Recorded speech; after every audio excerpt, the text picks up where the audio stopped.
নৌকা বাইসের আদলে কলাগাছের ভেলার বাইস প্রতিযোগিতা ব্যতিক্রম এ খেলা দেখতে ভিড় জমিয়েছেন বিভিন্ন বয়সের হাজার হাজার মানুষ।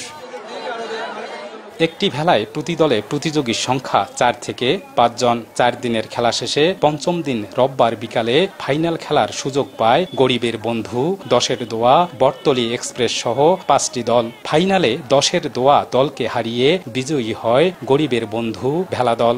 দর্শকরা জানান, এই প্রথম কলাগাছের ভেলা প্রতিযোগিতা দেখে অভিভূত তারা। আমি খেলাটা দেখতে এসেছি, আমার অনেক আনন্দ উপভোগ হচ্ছে, কারণ আমাদের গ্রামে এই খেলাটা প্রথম হচ্ছে, তাই আমি অনেক খুশি। এইবার নিজে নিজে যে ভিডিও বানিয়ে ভিডিও খেলবার আসছি, এটাই আমরা অনেক খুশি। গ্রামীণ জনপদের অনেক ঐতিহ্যবাহী খেলা কালের পরিক্রমায় হারিয়ে যেতে বসেছে। নিয়মিত এ ধরনের প্রতিযোগিতার আয়োজন করার তাগিদ দর্শকদের। তা আমাদের এলাকায় প্রায় অধিকাংশ সকলেই বুড়া বানাতে পারে। আমরা একটা উদ্যোগ নিলাম যে আমরা একটা ব্যতিক্রম ধরনের খেলার আয়োজন করি। আমাদের এই খেলাটাকে অনেক দর্শক এবং এলাকাবাসীর সমর্থক দেখিয়ে আমরা পরবর্তীতে এই খেলাটাকে আরো বড় পরিসরে করতে চাচ্ছি। সামনের বার থেকে এইরকম বিনোদনমূলক আয়োজন আমরা বারবার করব, মানুষকে আনন্দ দেওয়ার চেষ্টা করব ইনশাআল্লাহ।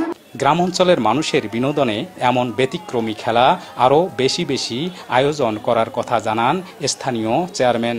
এই খেলাটি ওনারা নতুন করে আলোড়ন সৃষ্টি করেছে এই এলাকায়, এবং এখানে হাজার হাজার দর্শক এই খেলাটিকে অতি উৎসাহ সহকারে আনন্দ ঘন মুখর পরিবেশে তারা এটিকে অনুভব করতেছে। কুড়িগ্রাম সদর উপজেলার ভোগডাঙ্গা ইউনিয়নের মাঠের পার ছড়ায় ভিন্নধর্মী কলাগাছের ভেলা বাইস প্রতিযোগিতার আয়োজন করে স্থানীয়রা। গত 17 সেপ্টেম্বর শুরু হওয়া এই আয়োজনে অংশ নেয় 18টি দল। বাদশা সৈকত, সময় সংবাদ, কুড়িগ্রাম।